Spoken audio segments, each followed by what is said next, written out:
نحمده ونصلي على رسوله الكريم اما بعد فاعوذ بالله من الشيطان الرجيم بسم الله الرحمن الرحيم وإن جاءكم فاسق بنبأ فتبينوا أن تصيبوا قوما بجهالة فتصبحوا على ما فعلتم نادمين۔ عزیز دوستو، آج بہت ہی کرب اور غم کا ماحول ہے۔ جب ہم اپنے مسلمان بھائیوں کو دیکھتے ہیں تو ہمارے ہاں یہ مزاج بن چکا ہے کہ بغیر کسی تحقیق کے ایک دوسرے پر فتوے لگاتے ہیں اور بغیر کسی تحقیق کے قتل و غارت کا ارتکاب کرتے ہیں۔ کل کا واقعہ ہے کہ پنجاب میں ضلع خوشاب قائد آباد میں ایک بینک مینیجر کو شہید کیا گیا۔ اس کے گارڈ نے اسے شہید کیا ذاتی دشمنی کی وجہ سے۔ جب شہید کیا تو باہر جب نکلا تو اس نے نعرے لگائے کہ جو بینک مینیجر ہے یہ گستاخ رسول ہے، اور پھر لوگوں کے جمگٹے میں اس نے نعرے بلند کیے کہ جو بھی آپ صلی اللہ علیہ وسلم کا توہین کرتا ہے تو ہم اس کا سر جدا کریں گے۔ عزیز دوستو، اگر کوئی آپ صلی اللہ علیہ وسلم کے توہین کا مرتکب ہوا تو اس کا سزا تو قتل ہے، لیکن ذاتی دشمنی کی وجہ سے اسے قتل کرنا اور پھر مذہب کا کارڈ استعمال کر کے لوگوں میں یہ شو کرنا کہ اس نے آپ صلی اللہ علیہ وسلم کی گستاخی کی ہے، تو یہ بہت بڑا جرم ہے۔ اور جب اس سے پوچھا گیا کہ اس بینک مینیجر عمران نے کیا گستاخی کی تو اس نے کہا اس نے یہ گستاخی کی کہ آپ صلی اللہ علیہ وسلم کے اختیار میں کچھ نہیں ہے، آپ صلی اللہ علیہ وسلم کچھ نہیں کر سکتے۔ یہ کوئی گستاخانہ نعرہ تو نہیں ہے۔ آپ صلی اللہ علیہ وسلم تو مختار کل نہیں ہے، بلکہ آپ صلی اللہ علیہ وسلم خود ارشاد فرماتے ہیں قل انما ادعو ربی ولا اشرک بہ احدا۔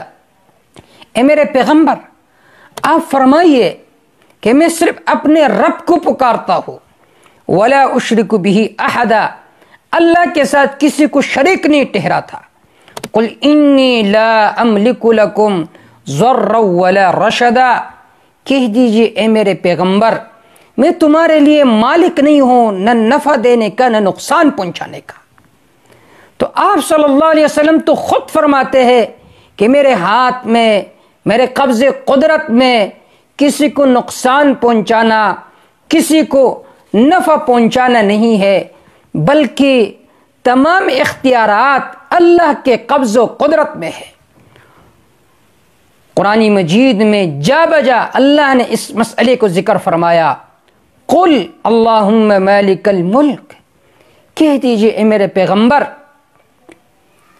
کہ اے اللہ تو مالک الملک ہے، تو شہنشاہ ہے، تؤتی الملک من تشاء وتنزع الملک ممن تشاء، جسے چاہے بادشاہت دیتا ہے اور جسے چاہے ملک چین لیتا ہے۔ وتعز من تشاء وتذل من تشاء، جسے چاہتے ہیں آپ عزت دیتے ہیں، جسے چاہتے ہیں آپ ذلت دیتے ہیں۔ بیدک الخیر، آپ کے ہی قبض قدرت میں خیر بھی ہے شر بھی ہے۔ تو مختار کل صرف اللہ ہے، نہ ولی ہے، نہ نبی ہے، نہ قطب ہے، نہ ابدال ہے، سب کچھ اللہ کے اختیار میں ہے۔ تو اس کو گستاخانہ نعرہ کہنا، پھر اس کی وجہ سے کسی کو قتل کرنا، کسی کو شہید کرنا، یہ بہت بڑا جرم ہے۔ ہمارا مطالبہ یہ ہے کہ اس قاتل کو فوراً گرفتار کیا جائے۔ اور دیکھیے قرآن مجید میں اللہ رب العزت نے جا بجا یہ مسئلہ ذکر کیا ہے۔ اللہ رب العزت کے ارشاد ہے یا ایھا الناس، اے لوگو، ضرب مثل فاستمعوا لہ، ایک مثال بیان کی جاتی ہے، فاستمعوا لہ، اس سے غور سے سنو۔ ان الذین تدعون من دون اللہ لن یخلقوا ذبابا، جن کو تم پکارتے ہو اللہ کے علاوہ، یہ لوگ ایک مکھی کو بھی پیدا نہیں کر سکتے۔ وَلَوِ اجْتَمَعُوا لَهُ، اگر سب جمع ہو جائے، سب جمع ہو جائے، چاہے ولی ہو، چاہے فرشتہ ہو، چاہے نبی ہو، چاہے جن کو تم پکارتے ہو وہ ہو، اگر سب جمع ہو جائے تو تب بھی یہ لوگ ایک مکی کو پیدا نہیں کر سکتے، بلکہ مکی کو پیدا کرنا تو بہت بڑی بات ہے۔ وَإِن يَسْلُبْهُمُ الذُّبَابُ شَيْئًا لَا يَسْتَنقِذُوهُ مِنْهُ، اگر مکی ان سے کوئی چیز چڑا کر لے جائے، چھین کر لے جائے، تو یہ لوگ وہ چیز اس مکی سے نہیں چڑا سکتے۔ ضعف الطالب والمطلوب، جنہیں تم پکارتے وہ بھی کمزور ہے اور جو پکارنے والے وہ بھی کمزور ہے۔ تو یہ مسئلہ تو قرآنی مسئلہ ہے کہ مختار کل صرف اللہ ہے۔ اب اس مسئلے کے آڑ میں کسی کو قتل کرنا، کسی کو شہید کرنا، یہ بہت بڑا جرم ہے۔ ہم اس واقعے کی پرزور مذمت کرتے ہیں اور حکومت سے اپیل کرتے ہیں کہ ایسے لوگوں کو فوراً گرفتار کیا جائے، انہیں سزا دی جائے۔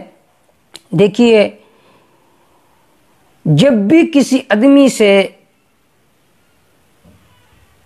گستاخانہ الفاظ صادر ہو تو اس کے بارے میں اصول یہ ہے کہ اس کا کوئی ویڈیو ریکارڈ موجود ہو، آڈیو ریکارڈ موجود ہو، وہ میڈیا پر آ کر خود بخود کہے کہ میری مراد یہ ہے۔